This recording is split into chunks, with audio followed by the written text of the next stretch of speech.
কি গো আজকে পেটে পড়বে খাবার? একদম দুটোর মধ্যে পেটে পড়ে যাবে। হ্যাঁ কোন দুটো?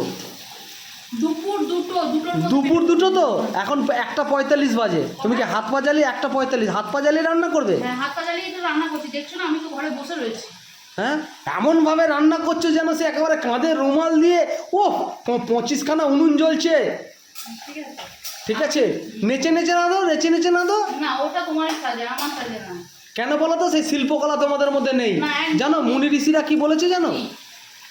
36-এ 36 গুণ মিললে সেই সংসার শান্তিতে হয়। তোমার সাথে তো আমার 36-এ 36 মিলেছিল। কখনোই না, একটা মেলেনি, 35 মিলেছে, ওই জন্যই এত সমস্যা। 35টা মিলেছিল। হ্যাঁ ওই জন্যই এই সমস্যাটা। ঠিক আছে, আমি যদি আগে জানতাম তোরাই কি এখানে আসতাম? আমি কি আগে জানলে তোমাকে আমি থোড়াই আনতাম তো তুমি সেই আবাদ থেকে। কি কোথা থেকে? আবাদ আবাদ। মুখটা আর খুলিও না। ঠিক আছে ঠিক আছে, মুখটা খুলিও না। ঠিক আছে, কলকাতায় এসে পড়েছো, এখন বেঁচে গেলে।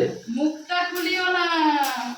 ঠিক আছে, যা ওই জন্য 35 গুণ মিলেছিল বলেই এই অবস্থা। 36 যদি মিলতো সংসারটা একটু সুখী হতো। ঠিক আছে, আর কত সুখ চাই তোমাদের? আর শোনায় আর না, যতই দিই তোমাদের শোনাবে না। ঠিক আছে, বলো, বাকিটা বলবে তো। তুমি এবার কাগজে লিখে দেবে তোমার কি কি লাগবে। কবে থেকে লিখে রেখেছি, ডায়েরি ভরে গেছে, দেখে নাও।